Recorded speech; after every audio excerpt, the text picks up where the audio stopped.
नमस्कार, मैं हूं मृत्युंजय कुमार झा और हमारा खास शो ज़्यादा एथेनॉल कब फाइनल कॉल, इसमें आपका स्वागत है। ये शो इसलिए, पहले आप समझिए कि ये शो क्या है। ये शो इसलिए है क्योंकि इंडस्ट्री लगातार ये डिमांड कर रही है कि एथेनॉल का डाइवर्जन बढ़ना चाहिए, पेट्रोल में एथेनॉल की ब्लेंडिंग बढ़नी चाहिए। इससे इंडस्ट्री की दलील है कि कच्चे तेल के इंपोर्ट पे हमारी निर्भरता कम होगी और इंडस्ट्री को भी इससे फ़ायदा होगा। जो एक्स्ट्रा मटेरियल उनके पास होते हैं, चाहे वो शुगर का हो, चाहे वो मेज़ हो, चाहे वो ब्रोकन राइस हो, तो उसकी खपत भी हो जाए। तो ये दलील दी जा रही है। लेकिन जब E20 का टारगेट हमारा अचीव हुआ तो उसके बाद एक चर्चा शुरू हो गई कि क्या एथेनॉल की वजह से गाड़ियों की माइलेज कम हो रही है, क्या इंजन पे इसका इम्पैक्ट आ रहा है। तो ये अलग डिबेट इसके ऊपर शुरू हुई, हालांकि इसका खंडन किया गया बार बार अलग अलग सोर्सेज से, लेकिन ये चर्चा आई। तो अब सवाल ये है, और दूसरी बड़ी बात जो इस वक्त ये चर्चा इसलिए हो रही है क्योंकि आप देखिए कि मध्य पूर्व के तनाव से, पश्चिम एशिया के तनाव से एनर्जी संकट के हालात पैदा हो गए हैं दुनिया भर में। तेल के दाम बढ़ने लगे हैं, 100 के ऊपर चला गया ब्रेंट। तो चूँकि हमारी डिपेंडेंसी बहुत ज़्यादा है कच्चे तेल के इंपोर्ट पर, जो हमारी खपत है उसका 85% से ज़्यादा हम इंपोर्ट करते हैं। तो लिहाजा उसको देखते हुए ये चर्चा हो रही है कि क्या एथेनॉल का डाइवर्जन बढ़ना चाहिए ताकि हम कम इंपोर्ट करना पड़े हमें। तो इसी पर हम बात करेंगे। हमारे साथ बातचीत करने के लिए प्रफुल्ल विठलानी हैं, चेयरमैन हैं आइस्टा के, all India sugar trade association के।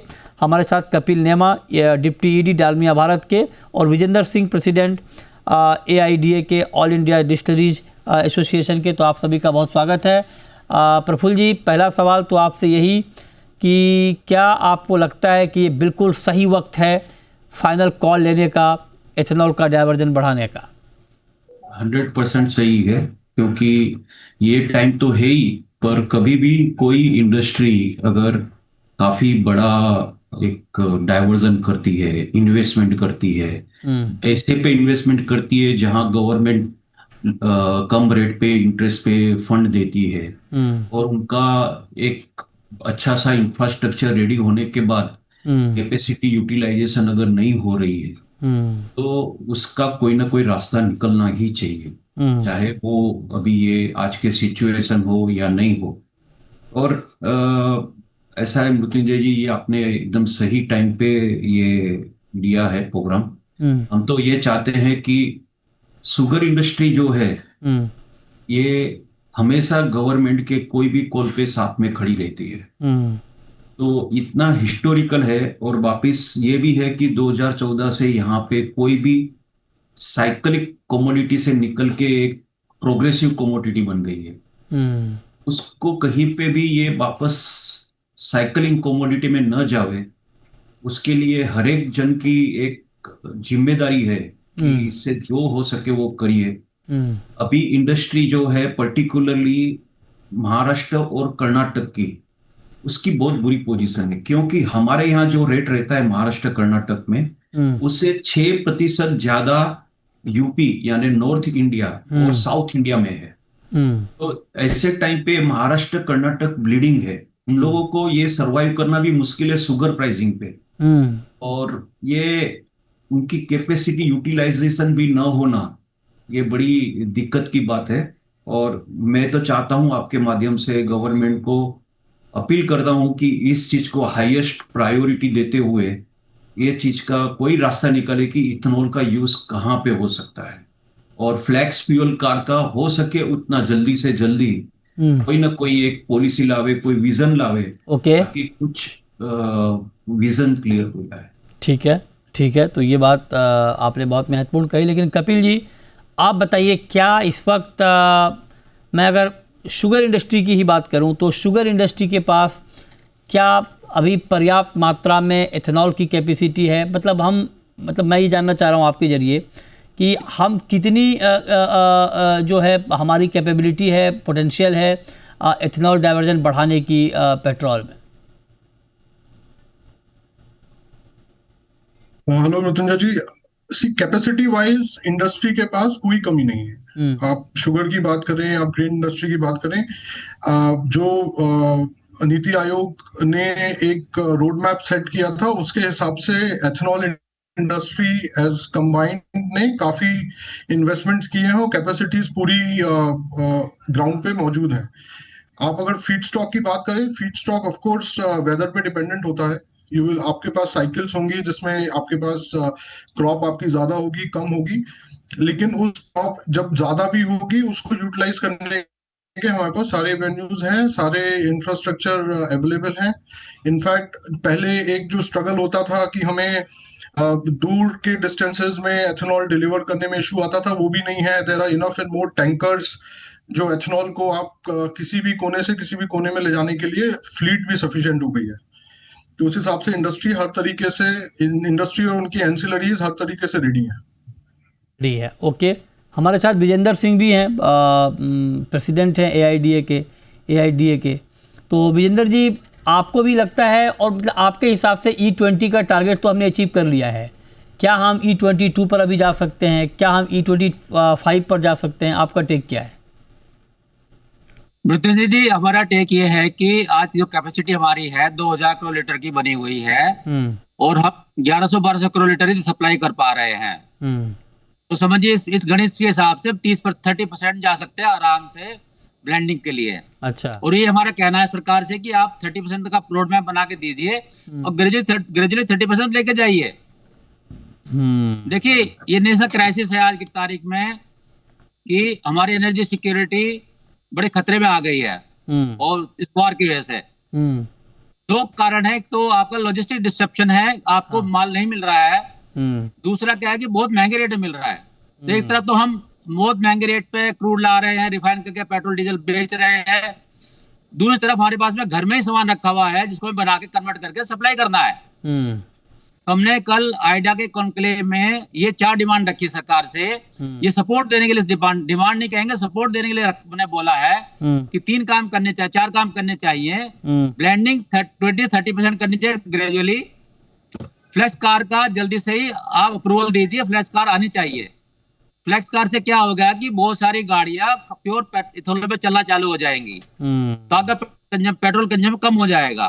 थर्ड, हमने बोला है कि आप एलपीजी की शॉर्टेज की वजह से आप जो बर्नर हैं इथेनॉल वाले बर्नर लाने चाहिए इंस्टेड ऑफ एलपीजी। तो एलपीजी का कंजम घटेगा और इथेनॉल कंजम बढ़ जाएगा जो हमारे पास अवेलेबल है। फोर्थ, हमने कहा है कि डीजल ब्लेंड, इथेनॉल की ब्लेंडिंग डीजल में भी सोचनी चाहिए, इस पर थोड़ा स्टडी करनी चाहिए क्योंकि डीजल का कंजम्पशन बहुत ज्यादा होता है, 3 गुना है पेट्रोल से। अच्छा, ओके। तो अगर उसमें 5% भी मिलाया हम लोगों ने तो बहुत सारे थोड़ा कंजम्पशन बढ़ जाएगा और डीजल कंजम्पशन कम हो जाएगा। तो जो क्राइसिस फेस कर रहे हैं, इंडस्ट्री उसको सपोर्ट करने तैयार है और हम पूरी लगन से सरकार के साथ काम करना चाहते हैं कि आप ये क्राइसिस कैसे निकला जाए और मिनिमम इकोनॉमी को हमारा इम्पैक्ट होना चाहिए और हमारे कंज्यूमर को मिनिमम इनकन्वीनियंस होनी चाहिए। अच्छा, कंज्यूमर। लेकिन एक बात और प्रफुल्ल जी, मैं आपसे पूछना चाहता हूँ कि मान लीजिए अगर शुगर का डाइवर्जन बढ़ जाए इथेनॉल में, तो क्या प्राइस के ऊपर कोई इम्पैक्ट नहीं आएगा? आप इंश्योर करेंगे कंज्यूमर को कि भाई अगर ज़्यादा खपत हो भी जाए इथेनॉल में तब भी चीनी की कीमतों पर कोई इम्पैक्ट नहीं आएगा? ये एक कंसर्न ये भी जाहिर की जाती है बीच बीच में। देखिए मृत्युंजय जी, आपका सवाल बहुत सही है कि गवर्नमेंट ने काफी बहुत क्लियर किया हुआ है कि हमारी फर्स्ट प्रायोरिटी डोमेस्टिक कंजप्शन की शुगर रहेगी, सेकंड प्रायोरिटी इथेनॉल रहेगी और कोई प्रायोरिटी जो एक्सपोर्ट है वो थर्ड स्टेज पे रहेगी। तो वो तो उन्होंने विजन क्लियर बोल चुके हैं, तो उसमें कोई कमी नहीं रहनी चाहिए। एक चीज क्या होती है कि हमारी सीजन चालू होती है ये अप्रैल महीने से मार्च महीने तक, तो ये 5 महीने की रहती है। उस समय हमें एक पॉलिसी चाहिए इथेनॉल के लिए। अगर गवर्नमेंट को कहीं पे भी ऐसा लगता है कि शुगर की जो हमारे सुक्रोज का यूज अगर ज्यादा इथेनॉल में हो जाएगा, तो आप नवंबर, दिसंबर, जनवरी का जो कैपेसिटी है उसका एक कोटा दे दीजिए और ये नोटिफाई कर लीजिए कि सेकंड टेंडर जो है वो जनवरी एंड या फरवरी फर्स्ट वीक में होगा और इतना हम रिजर्व रखते हैं शुगर सुक्रोज के लिए। अच्छा। अगर ये नहीं होता है तो ये ग्रेन को दिया जाएगा। कोई सिस्टम बनाना चाहे तो सब कुछ हो सकता है और हम हमेशा यही चाहते हैं कि first priority sugar domestic consumption के लिए रहे, सेकंड इथेनॉल के लिए रहे और थर्ड एक्सपोर्ट के लिए। उसमें दो राय तो कोई दोनों तरफ से दो राय तो नहीं है सर, लेकिन बीच बीच में जो आप लोग डिमांड कर देते हैं हालांकि ये इथेनॉल से जुड़ा हुआ मामला नहीं है, फिर भी मैं एक सवाल, चूँकि दाम की बात छिड़ी है तो मैं पूछ लेता हूँ आपसे। कल ही एक ऑर्डर आया है कि अगर मार्च में कोटा से कम भी अगर चीनी बेची गई तो पेनल्टी ना लिया जाए, ये डिमांड की गई थी, क्योंकि ये कहा गया कि ये डिमांड थोड़ी स्लो है, तो अगर 90% से कम भी बेचा जाए तो उसमें पेनल्टी का प्रावधान ना हो, ये मान लिया गया है। अब कुछ लोग कह रहे हैं कि जानबूझ के शॉर्टेज क्रिएट करने की कोशिश हो रही है, जानबूझ के चीनी की सप्लाई नहीं हो रही है, ये बात सही है क्या? दो बातें हैं, हाँ। आपको मैं बताऊंगा। पहली बात तो ये है कि अगर इथेनॉल के ब्लेंडिंग के बारे में कोई बोलता है कि गाड़ी खराब होती है, ये होती है, वो होती है, तो हमेशा final verdict government of India की रहती है। ठीक है, गवर्नमेंट ऑफ इंडिया सबको सोच करके अपना जवाब देते हैं, तो उन्होंने बता दिया है कि ऐसी कोई बात जो है वो सिर्फ व्हाट्सएप यूनिवर्सिटी की है, वो सही नहीं है। अब दूसरी बात जो आपने मुझे शुगर के बारे में पूछा है, तो मैं आपको बता दूं, फरवरी से करीबन 1.5 से 2 लाख टन कैरी फॉरवर्ड हुई थी अप्रैल में, मार्च में, और पहले 1 से 7 तारीख में हार्डली 10% चीनी उठी थी मार्च कोटे की। इसके बाद क्या हो गया, 7-8 तारीख के आसपास ये वॉर का एस्केलेशन बढ़ गया और गैस की शॉर्टेज हो गई और इंडस्ट्रियल गैस के प्राइस बढ़ गए।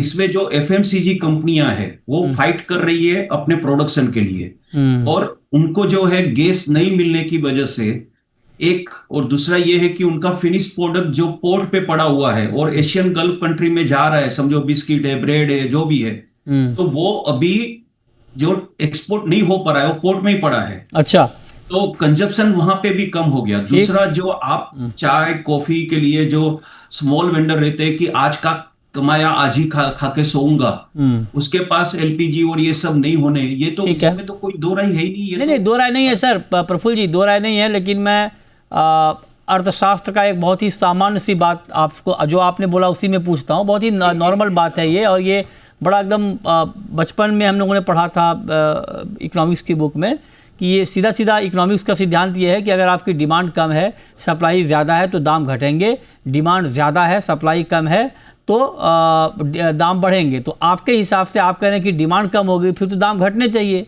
दाम तो घटे नहीं शुगर के।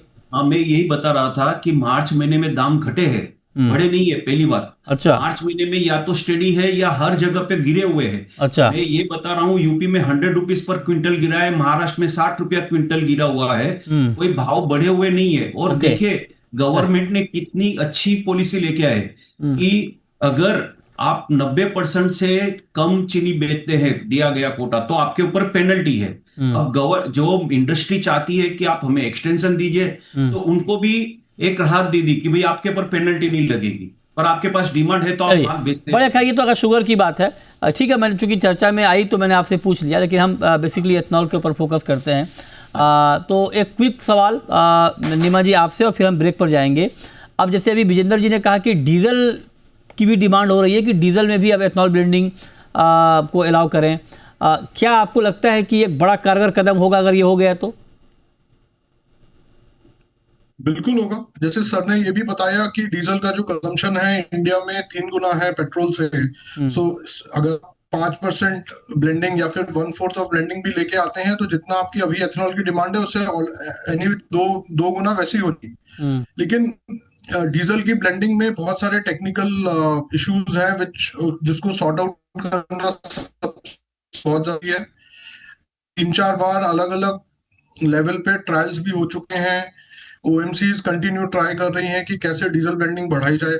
अगर आप इंडोनेशिया का एग्जांपल देखें तो इंडोनेशिया में ऑलरेडी डीजल में 50% ब्लेंडिंग पे पहुंचने की बात हो रही है। वहां पे अलग बात है कि वो बायोडीजल बनाते हैं, वो कुकिंग ऑयल से बनाते हैं, लेकिन ओवरऑल जो आइडिया है वो यही है कि जो बायोफ्यूल्स हैं उसको कैसे बढ़ावा दिया जाए, जबकि आपके पास इंफ्रास्ट्रक्चर रेडी है, उसको हम कैसे बेस्ट यूज कर सकते हैं।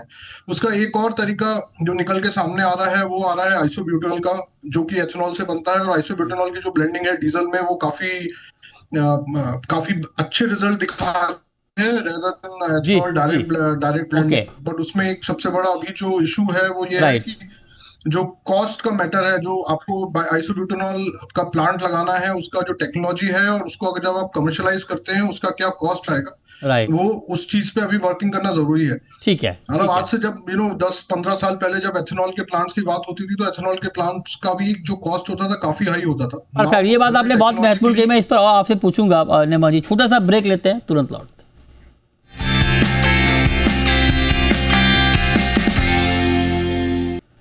ब्रेक के बाद भी हमारी खास चर्चा जारी है और हम बात कर रहे हैं कि क्या ज़्यादा एथेनॉल ब्लेंडिंग का वक्त आ गया है एनर्जी क्राइसिस के बीच। हमारे साथ तमाम एक्सपर्ट बने हुए हैं। विजेंद्र जी, आपने डीजल की वकालत की, लेकिन जो माइलेज वाली बात है सर, कुछ लोग ये कह रहे हैं कि ऑटो कंपनियों का रेजिस्टेंस है इसको लेकर के, उसको कैसे शॉर्ट आउट किया जाए, इसमें कितनी सच्चाई है? माइलेज इंजन, देखिए ये जो डीजल ब्लेंडिंग का जो हमने बताया है, इसमें सब स्टेक होल्डर का अलाइनमेंट होना जरूरी है। और इसमें जब हम लोग ब्लेंडिंग की बात करेंगे तो सब स्टेक होल्डर को साथ लेके चलेंगे। ऑटोमोबाइल इंडस्ट्री है, पॉलिसी मेकर्स हैं, यूजर्स हैं, सबको साथ लेकर चलेंगे एंड विल सी कि इसमें एडवांटेज कितना होना, डिसएडवांटेज क्या होने वाला है। देखिए, एक तरफ तो आप एक सिचुएशन में आ रहे हैं कि स्टॉक आउट हो रहा है, आप डीजल नहीं मिल रहा आपको। दूसरा आप डिबेट करना चाह रहे हैं कि मैं इथेनॉल यूज करूं कि नहीं करूं। अब ये डिबेट तो आज खत्म ही हो गई है प्रैक्टिकली। एक चीज नहीं मिल रही है, एक चीज मिल रही है। नहीं, कैसे खत्म हो गई? खाना नहीं मिलने का मतलब ये थोड़ा है कि आप जहर दे दो या कुछ भी खिला दो। जहर नहीं है ना वो। मैं आप कह रहे हैं कि डिबेट खत्म हो गई, मिलने का मतलब ये थोड़ा है कि कुछ भी मिले तो आप ले लो। मिले तो सही सही आइटम मिले ना सर, मैं वो पूछ रहा हूँ आपसे। देखिए, मैंने क्या कहा कि अगर डिबेट खत्म नहीं हुई, डिबेट तो चली रही है।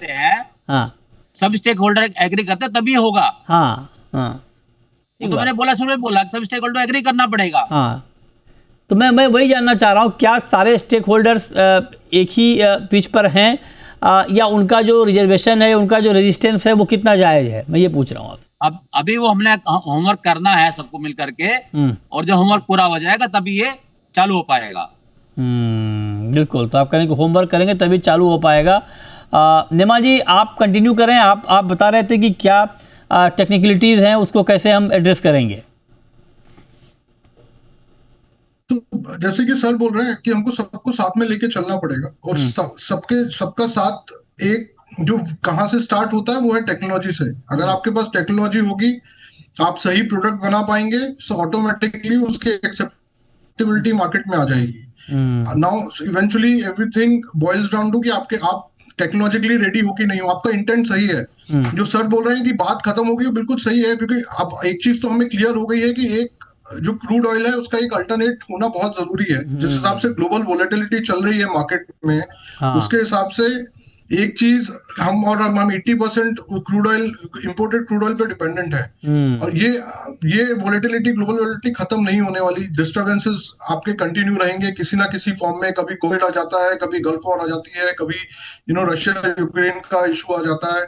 तो हमें एज अ कंट्री जो आत्मनिर्भर भारत की बात हमारे माननीय प्रधानमंत्री करते हैं, और वो ये भी बोलते हैं कि आपदा में ही अवसर होता है, तो ये आपदा है और अवसर भी हमारे सामने खड़ा है। तो हमारे लिए बस एक ट्रांजिशन वाली बात है कि हम कब अभी जो स्टेटस है उससे हम एडवांस्ड फ्यूल्स की तरफ जाएं और उसको हम अपना फायदा उठाएं उस चीज का। ओके, ठीक बात है, और ये बहुत ज़रूरी भी है डिपेंडेंसी को कम करना। लेकिन प्रफुल्ल जी, एक बात और, ये तो हम इथेनॉल बढ़ाने की बात कर रहे हैं, लेकिन अब इंडस्ट्री के भीतर भी इस बात को लेकर डिबेट है कि ब्रोकन राइस से इथेनॉल बने, कि मेज से बने, कि शुगर केन से बने। इंडस्ट्री के आपस भी इस बात को लेकर टसल है। तो आपके हिसाब से तीनों की भागीदारी बराबर होनी चाहिए या आपकी इंडस्ट्री की भागीदारी ज़्यादा होनी चाहिए इथेनॉल में?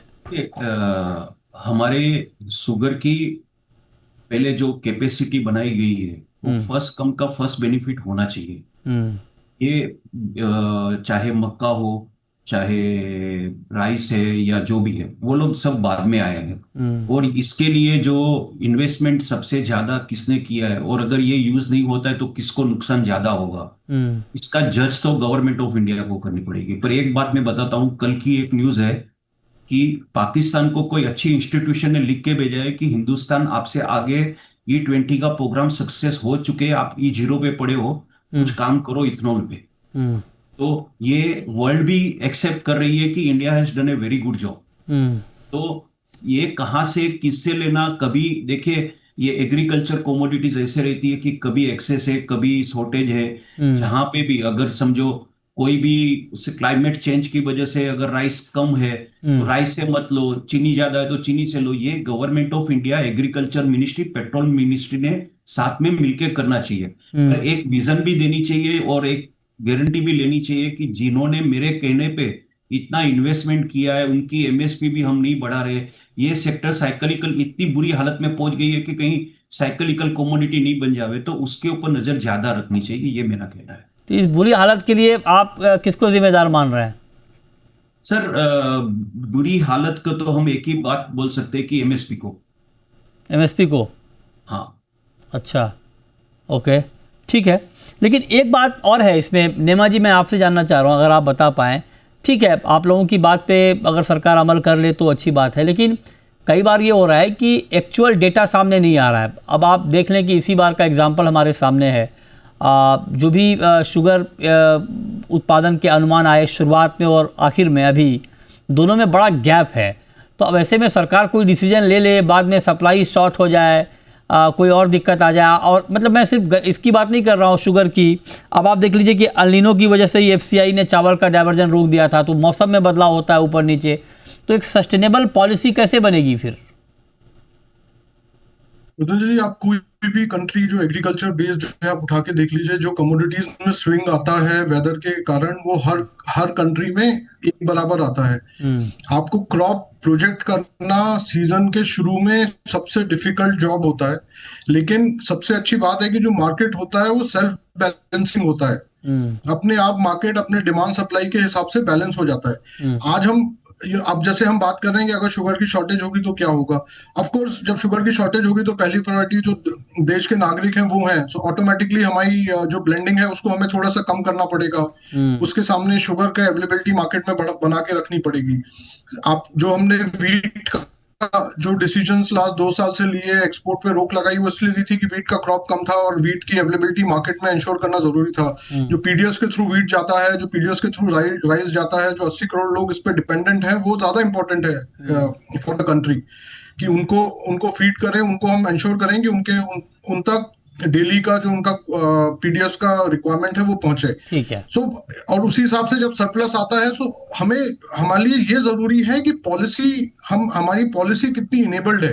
अगर हम इनेबल्ड रहेंगे, पॉलिसीज अपने प्लेस पे रहेंगी, तो हम सरप्लस को भी टेक केयर कर सकते हैं और डेफिसिट को भी टेक केयर कर सकते हैं। चलिए, परफेक्ट, ये बहुत इंपॉर्टेंट बात है।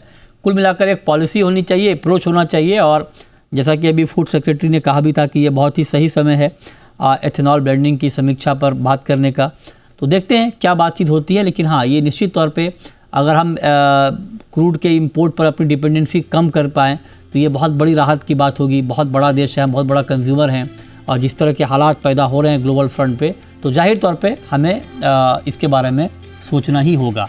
बहुत शुक्रिया प्रफुल्ल जी आपका, कपिल जी आपका, विजेंद्र सिंह जी आपका, आज की इस खास चर्चा में जुड़ने के लिए। छोटा सा ब्रेक के बाद भी खबरें जारी हैं। नमस्कार।